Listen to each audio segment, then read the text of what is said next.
You only have freedom when your cash flows freely. How do we get to that point, though? You don't live on $1 million 401k. You live off of the income that it generates. But how can you help them decide what is right for them? We always start from the very, very beginning of what do you need to live? And I'd literally go to the bank and I would cash it in like cash. And I came home and I had 4 containers, we'll call it. One was labeled groceries. One was labeled entertainment. I believe one was labeled gas. And then the 4th one was labeled miscellaneous. Yeah, your boundaries create the freedom with your cash flow. Oftentimes what happens is as our income gets higher and higher and higher over time, we just spend what we get.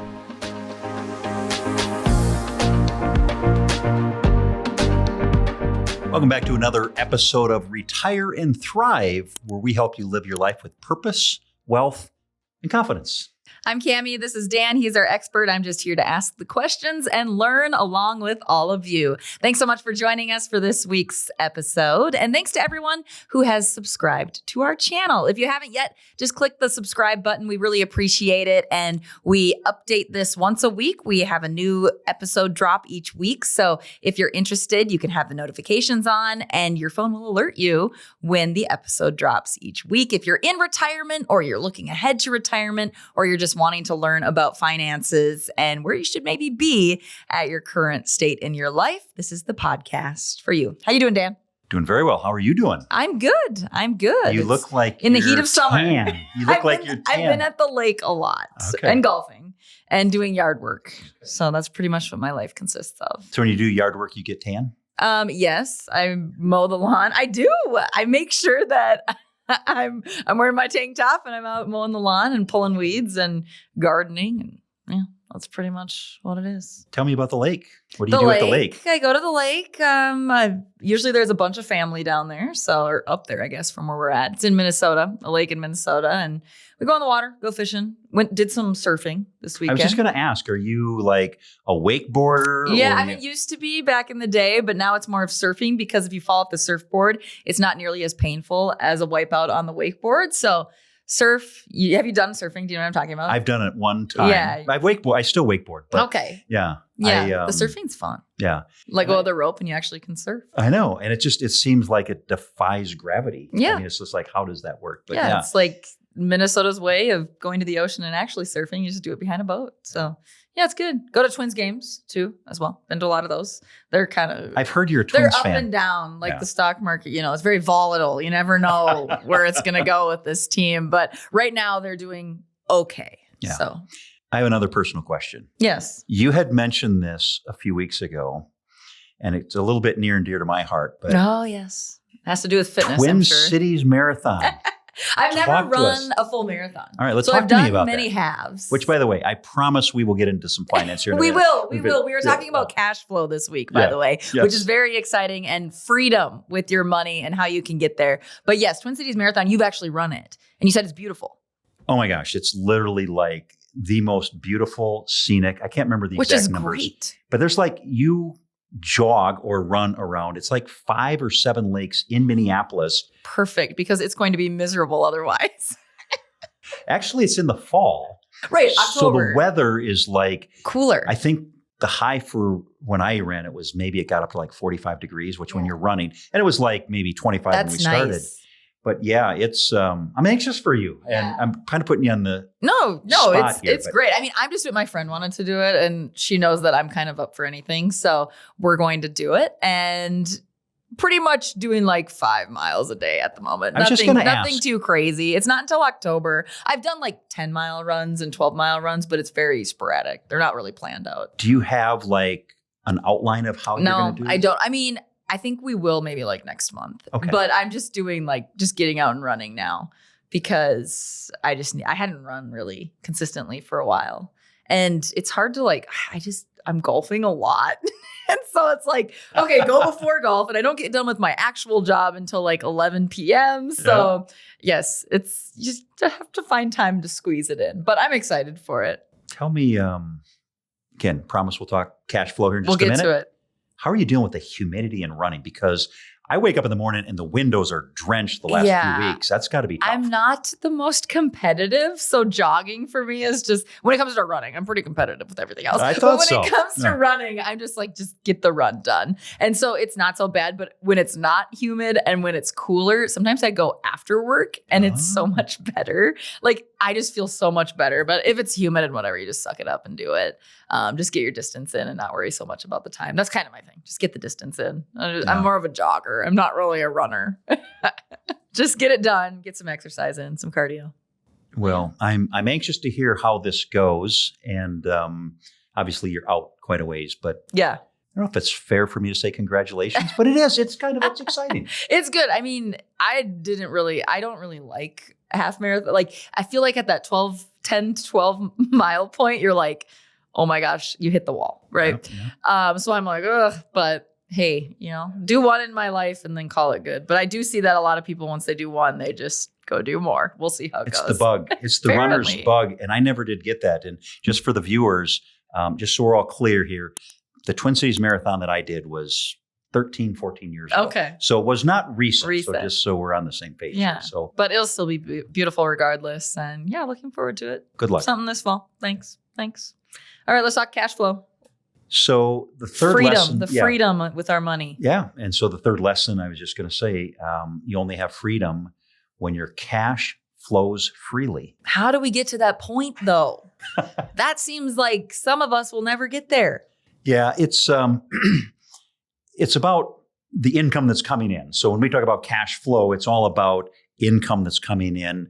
I feel like all too often, and you may know people like this too, I hear it all the time. And it used to be 10 years ago, people said, when I'm a millionaire, I'm set for life. And so people would focus on the dollar amount, not necessarily the income itself. And so, one of the things we do when we start building out these plans is we actually look at all of the income sources. I know I just started touching on it on the last episode, but yeah, for us, it's not, we encourage people while they're working to not simply say, well, when my 401k hits X amount of dollars, I'm set for life, because that's not it at all. It's more about, turning that portfolio into a consistent income source. Mm-hmm. But we'll talk about that in just a minute, but it's all about the predictable income from the various sources that come in. So I always tell people it's not, you don't live on $1 million 401k, you live off of the income that it generates. And so we touched on it. In fact, you asked me the question, why don't employers offer pension plans anymore? And is that important? And the answer is absolutely that's important, because that's an income source that you don't have to have money. So think of it this way for just a minute when we talk about cash flow. If I've got $1 million portfolio, again, we're throwing out a lot of things kind of tying in from previous episodes. But one of the things I'd mentioned was that sustainable withdrawal rate. How much can I pull out? And let's just go with the 4% because it's easy for me in the head. So if you got $1 million portfolio and it's generating $40,000 a year, that's great. But if I'm an employee and I retire and my employer says, hey, we're going to give you a pension on a monthly income of something in the neighborhood of $3,500 a month, $42,000 a year, that's $1 million I don't have to have in a portfolio, because that comes to me every single month. Right. And so oftentimes, again, I don't want to go down the pension road so much here, but oftentimes people look at the pension as, I can take this big dollar amount, what we call the lump sum, or I can take the monthly income. And it varies from person to person. It depends on the environment. Mm-hmm. But we analyze that backwards and forwards. And there's times where we recommend taking monthly income. There's times where it may make sense to take the lump sum. But having a consistent monthly income is very critical. Yeah. If that makes sense. When you look at your 401k, for those who maybe are just getting into the retirement age and you can finally pull from your 401k, how do you determine how much you take? Do you just get to set that? Yep. So, you can pull out whatever you want to. There are some parameters about when you can pull out. Just for the viewers, once you reach the age of 59 and a half, if you are retired prior to then, you've got a 401k and it's all been pre-tax, you can pull that money out. But anything that's pre-tax, Kamie, is 100% taxable on your income. So we treat that as ordinary income. So let's just say I've got a pension that generates as I said, $3,500 a month, which is $42,000 a year, and I make the decision to pull out $50,000 from my 401k when I'm retired, that $50,000 gets added on top of the $42,000. So now my income went from $42,000, adding the 50 back, now I'm up to $92,000. Okay. So it's just regular income that gets added there. But to answer your question, yes, you can pull out any amount that you want to. But if you were asking, how much can I pull out without ever running out of money? For someone, just as a general rule, I'd kind of go back to that 4% rule. Sure. But you can pull out a large number if you want to help maybe someone buy a house or your grandkid with something. We want to be just a little bit careful that if you did pull out a larger amount, that it doesn't push you into the next tax bracket, because that Sure. often happens too. Okay. So when we look at cash flow and finally finding some freedom with it, what is your advice to those? We'll talk about those who are in that retirement age. How can you help them decide what is right? Each person's different, obviously, but how can you help them decide what is right for them? Or maybe if they want to learn on their own and not have someone instruct them. Yeah, I think the first thing that I always say is we always start from the very, very beginning of what do you need to live? And so we have discretionary income, we have non-discretionary income. And so when I look at it, what are your fixed bills that you have to cover no matter what? Some people go into retirement, they might still have a mortgage payment. Some people go into retirement and they may have other expenses. Maybe it's still paying for some college, but we've all got necessary bills, whether it's the cable bill or the cell phone bill or the electricity, the property taxes. I mean, those are all fixed expense, not fixed, but those are expenses that we must pay. Everything else is variable, whether it's entertainment or whether it's groceries. So we always start right away with a budget. What is the number that you need to be happy? And oftentimes when people sit down with us, they'll look at it and they'll say, I need $4,000 a month, but ideally if I could get $5,500, I'd feel better. And then oftentimes we'll just accommodate that. We'll say, well, $4,000 covers your basics, your necessities, but what's the additional $1,500 a month or $18,000 a year you refer to, going from $4,000 to $5,500?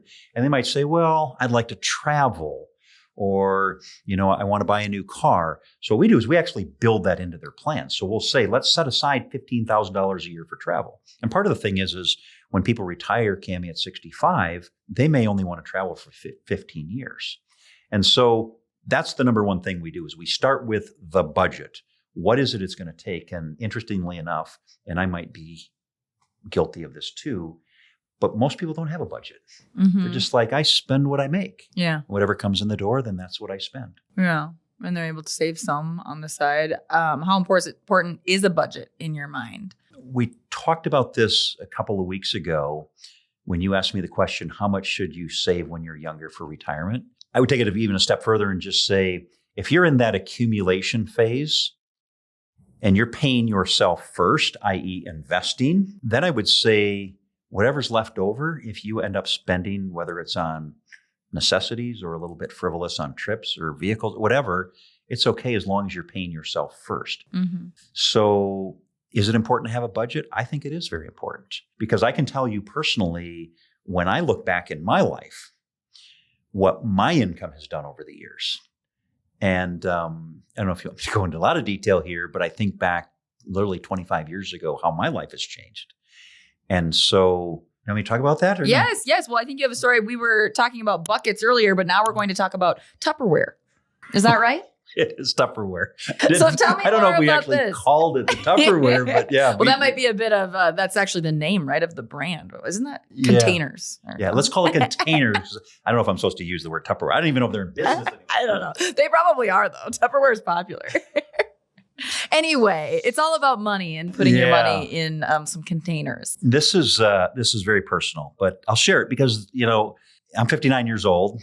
Kamie's in her 30s. And it's maybe hard for her to believe that I was actually once in my 20s and 30s too.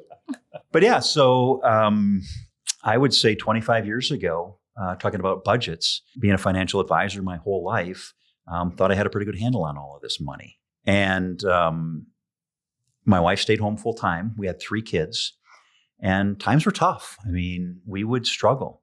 And I was the one who was elected to pay the bills, or maybe it was me that said I'll volunteer to pay the bills. But it got very lean at times. And, you're feeding a bunch of mouths and kids and their activities and all of this. And I don't remember if I read about this or if maybe I created it, but I know other people have said that they've heard of this before. But sometimes it just takes discipline. And so what we did is I would get paid by my employer at the time twice a month. And I would take one paycheck of the 2 weeks and I'd literally go to the bank and I would cash it in like cash. And I came home and I had 4 containers, we'll call it. One was labeled groceries. One was labeled entertainment. I believe one was labeled gas. And then the 4th one was labeled miscellaneous. And what it did is it forced us to live within our means. And so when we would go grocery shopping, and I don't even remember the numbers now, but we're talking 25 years ago, but maybe, again, three young kids, so 5 of us, 5 mouths to feed, maybe that number was $700-800 a month, but it would make us think, we'd literally go into the stores with cash. With your cash. And there was no credit cards. We put those aside and said, let's just try this system for a while. And there were times where, I would make the deposit January, the 1st of the month. And there were times on the 20th of the month that everything was gone except entertainment. And it's like, we need to eat. And so if we pull $100 out of entertainment, and I look at my wife and I'm like, no entertainment this month. Right. And we didn't. And so I think oftentimes what happens is as our income gets higher and higher and higher over time, we just spend what we get. Whatever shows up in the bank account, that's what I'm spending this month. Yeah. And that's why I'm kind of a big believer in pay yourself first. Sure. Which kind of alleviates some of those, it does. Those challenges of, do I really want to trade in my car and bump my monthly payment up from $400 to $750? Yeah. It's really nice and it's got all these gadgets. And again, I don't mind if people do that as long as they're paying themselves first. And doing your container route, it helps with the behavioral finances and the emotions because you're just, this is the money we have. This is what we're using. The other paycheck is, paying myself or being invested, things like that. So yes, cash flow. So you had some cash flow at times. You didn't have as much as you had hoped. And I think it's the same for people that are retired too, Kamie, because if you recall back on the first episode, enjoying the fruits of your labor, which was all about you've worked really hard, so go ahead and spend and spend and spend. This is kind of almost saying it's important to look at this cash flow standpoint. And, when I give the story about my containers where I was budgeting, I'm not necessarily suggesting that retirees do that, but I am suggesting that it is important to stick to a budget. We had kind of a situation that was challenging. This was just, I think it was last year, or maybe been right before the year in 2023, towards the end of 2023. But we had a couple that came in and we sat down, we built out this beautiful plan, and they both were going to retire at about the same time. And we asked them what their budget was. And I don't remember the numbers now, but they came back and said, house is paid for. We don't really have a lot of things. And so they came back with a number like, if we could live on $3,000 a month, we'd be set. And so we ran the numbers and told them, I said, this looks great. And he said, I'm going to actually retire 6 months earlier because, i.e., you've given us the green light. And I said, as they left, I remember looking at both him and his wife, and I said, just double check your budget. Just make sure you're on pace.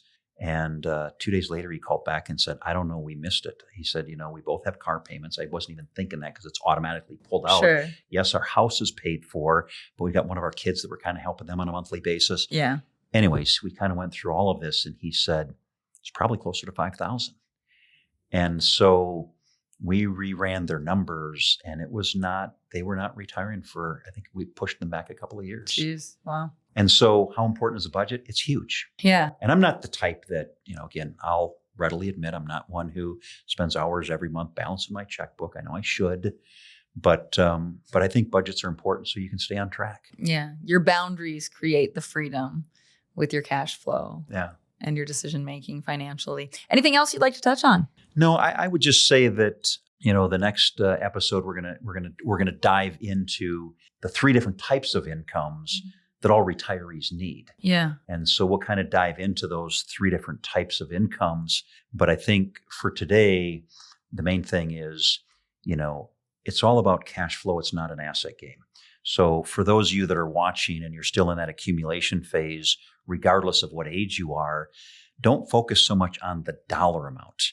And as Kamie alluded to, our pension's important. They're absolutely huge. And that needs to get factored in, as does, and we'll talk about on the next episode, Social Security too. Sure. Yes, absolutely. Okay, looking forward to that. For anyone who is in that retirement age, this next episode definitely sounds like it will be for you. Or if you know someone that is around that 60, 65 years old, maybe pass this along to them or tell them about this podcast. It's short, it's sweet, it's to the point, and it might be something for you or your loved ones. Again, if you can, subscribe to our channel. We really appreciate all of those who have already clicked that button. Again, we put out podcasts once a week. We have new episodes each week. So if you have the notifications on, it will alert you when the next episode drops. That's all from us for today.